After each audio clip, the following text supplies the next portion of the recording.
we are. Like I do think all this space up here is just amazing. This would have been where we had the Ronnie Drew night. That's the beautiful Emma Jane's work. Culture night, wasn't it? Yeah, we did that culture night thing, and of course yourself, like, on all the different floors. Yeah. Now I'm here with the very beautiful Karen Gleeson. I was looking over you. Very impressive. Now I just had a quick look at we'd say on the academic side. 2005, you have the Royal Academy of Dance Teaching Cert for Classical Ballet. 2009, the honours degree in Modern Dance and Physical Theatre. Yeah. And then 2010, you got a first class honours masters in Contemporary Dance Performance.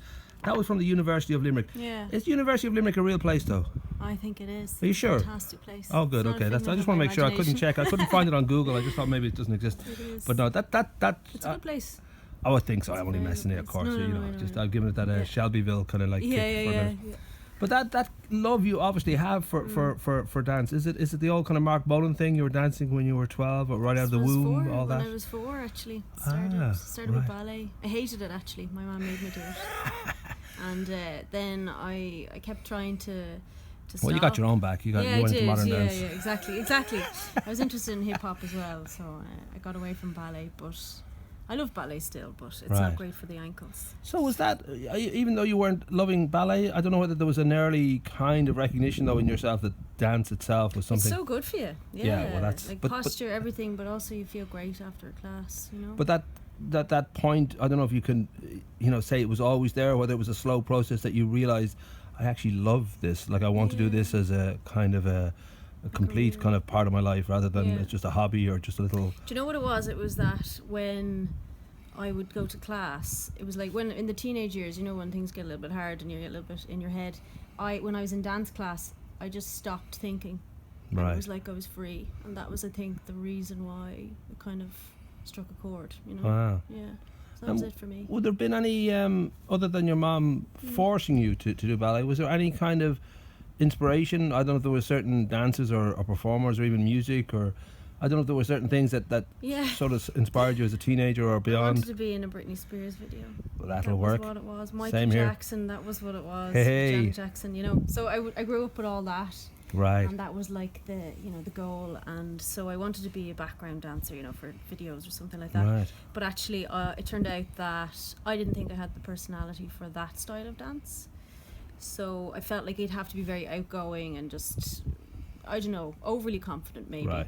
And I just wasn't that type. I'm a little bit more soft, a little bit more gentle, and introverted somewhat when I move. So I kind of decided that contemporary was kind of a mix of everything. It was like a fusion of ballet, hip hop, floor work, capoeira. A lot of stuff is like fused now into contemporary dance, and that's why it's so great.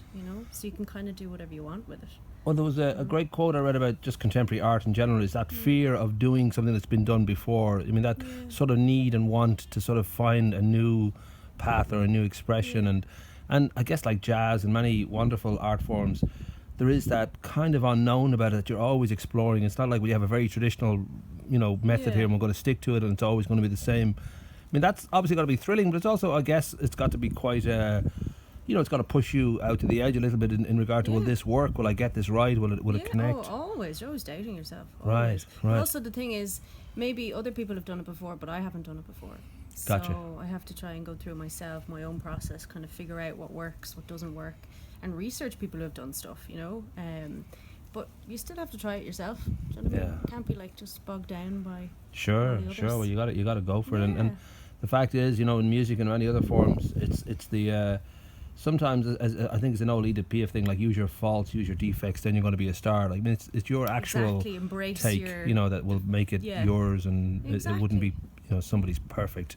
No, and everyone's different, and that's what, like, when I teach, I try to emphasize that, like, it's not about you trying to be like someone else. It's about actually finding out what you are special for or unique, that your unique qualities, and that's what I've discovered. It took me a long time to discover it. Right. I've been through a lot. When you'd have horrible teachers or whatever and telling you you're nothing or you're crap or whatever, but you kind of go through that and you realize, well, actually the thing that they didn't like was actually what makes me special and what I'm going to work with more. I just didn't know nuns taught dance. That's interesting to know that they're active everywhere. That's good to know. They really branch out now. Yeah. God.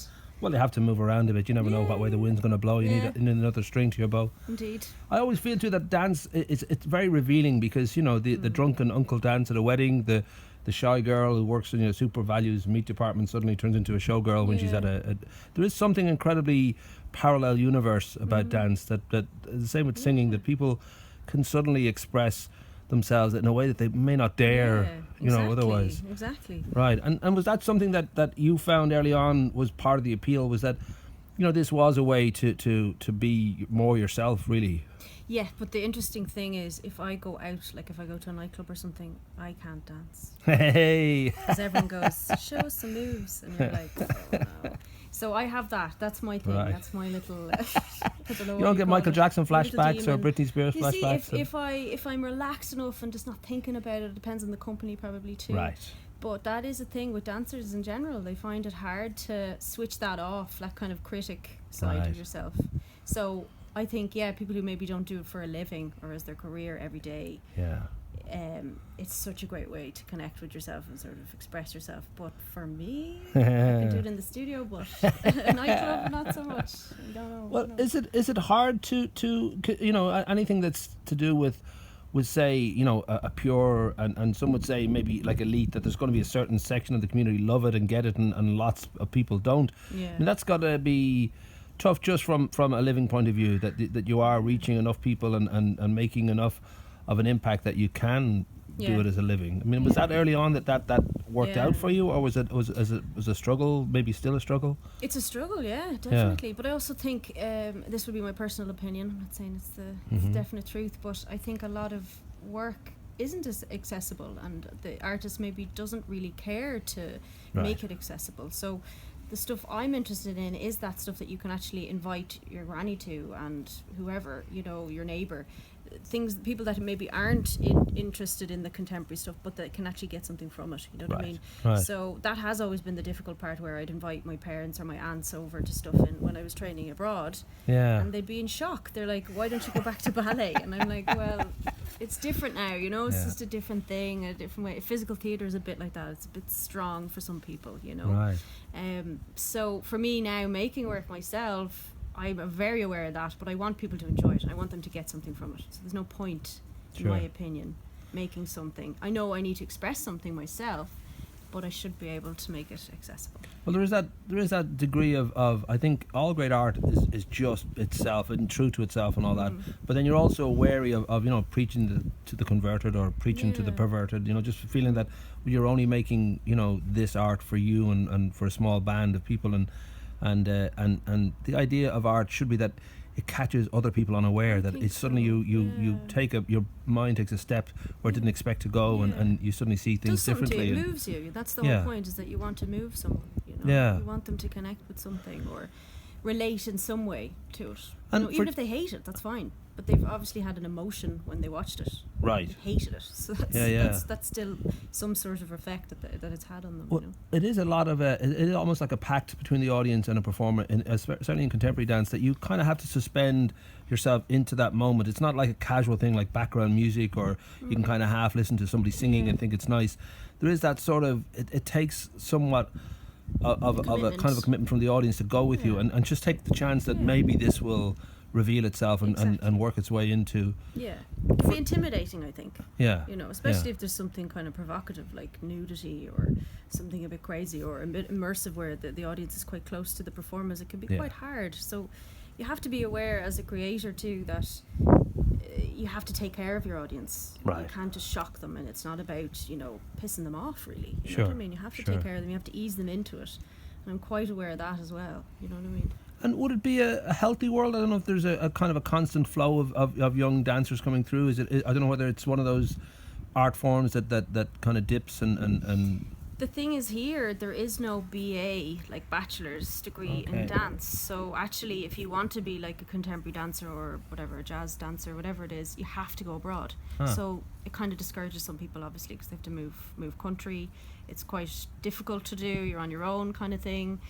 But then they do come back, and there's a good sort of scene here as performers. It's just that little middle part isn't there. Right. So I suppose there is, and people are coming in every year.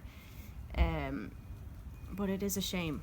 Like, if there is no degree, then you have to go away, and it kind of keeps maybe the numbers down that way, because you have to be really dedicated to it, to want to do that. I suppose another one of the final questions would be, you know, Joe and Joanna Sixpack, who may not have had experience of contemporary dance.